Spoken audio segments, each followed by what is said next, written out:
এখনো কিরকম সিকিউরিটি কিরকম দেখছে? ভালো।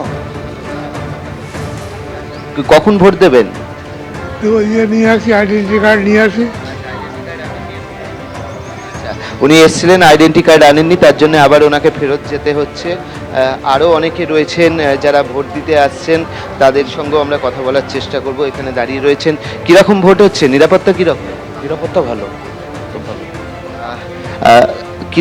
কীরকম দেখছেন? নিরাপত্তা কীরকম? নিরাপত্তা এমনি সব কিছুই টাইট আছে।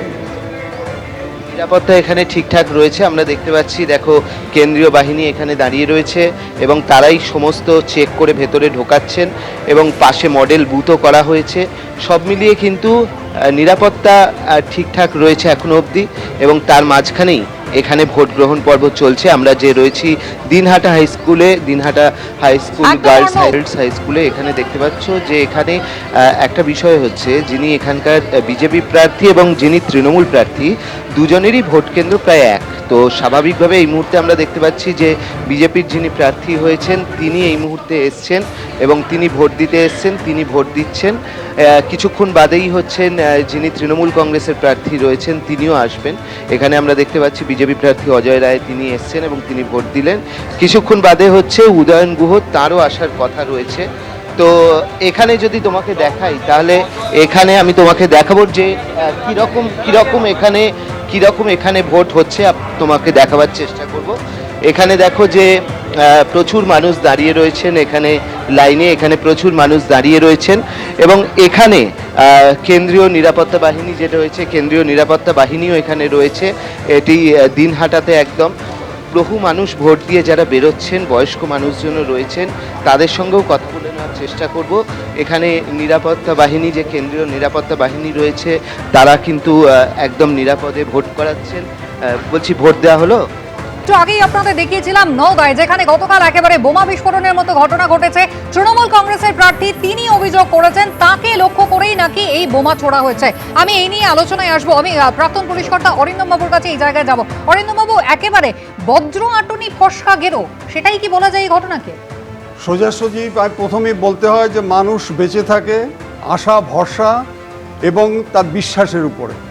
ইলেকশন কমিশন এখন পর্যন্ত যে প্রক্রিয়াগত পদ্ধতির মতো এগিয়ে চলেছে, আমি 38 বছর পুলিশের চাকরিতে এরকম জিনিস দেখিনি। কিন্তু আপনি যে কথাটা বলেছেন তার প্রতিধ্বনি হিসাবে আমি বলতে চাই যে ইলেকশন কমিশন প্রত্যেককে ডিক্লেয়ার করেছিল যে প্রত্যেক থানায় 10 জনকে অ্যারেস্ট করতে হবে মিনিমাম। আপনি আমাকে বলুন যে আমাদের ক্যালকাটা পুলিশের 90টা পুলিশ স্টেশন, হোল ওয়েস্ট বেঙ্গলে যদি বলেন তাহলে 516টা, টোটাল 606টা যদি হয় তাহলে আমার হিসাবে আমার দাঁড়াচ্ছে হচ্ছে গিয়ে আপনার মিনিমাম 6000-এর মতো অ্যারেস্ট হয়। এখন পর্যন্ত অ্যারেস্ট হয়নি কেন? কতজন অ্যারেস্ট হয়েছে বিভিন্ন জায়গায়, যে অ্যালিস্ট অ্যাকিউজ পার্সন। আমরা তো এই যে আপনি আমাকে দিনহাটাটা দেখাচ্ছেন, আমার তো বুকটা এখন হচ্ছিল, সেই আমার স্মৃতি আজও মনে আছে 2008 সাল। সেখানে আজকে কিভাবে আমরা কন্ট্রোল করেছিলাম, কেন? আমাদের অ্যারেস্টটা ছিল। আমরা সমস্ত সর্বপদীয় পার্টিকে নিয়ে এসে ঠিক করেছিলাম। এবার আপনাকে আরেকটা কথা বলছি, সেটা হচ্ছে গিয়ে যে দ্বিধাহীন কণ্ঠে বলি যে ইলেকশন কমিশন এবার যে AI আর্টিফিশিয়াল ইন্টেলিজেন্সের মাধ্যমে যেটা করেছে, এটা অভূতপূর্ব। আপনারা বোধহয় নিশ্চয়ই জানেন যে প্রক্রিয়াগত যেগুলো করেছে এগুলো আমরা কোনোদিন দেখিনি ম্যাডাম। সেখানে হচ্ছে গিয়ে যে কেউ যদি আজকে ফলস ভোট দিতে চায়, বুথ যদি জ্যাম করতে চায়, এবং এগুলো আজকে কিন্তু এভিডেন্স হিসাবে যে প্রমাণ করবে, কেউ যদি আজকে ফলস রেখে তার ইনস্ট্যান্ট ভোটারদের যদি বাধাও দেওয়া হয়, সেক্ষেত্রেও কিন্তু নির্বাচন কমিশনের কাছে নোটিফিকেশন সময় মতো পৌঁছে যাবে। এবিপি আনন্দ, এগিয়ে থাকে, এগিয়ে রাখে।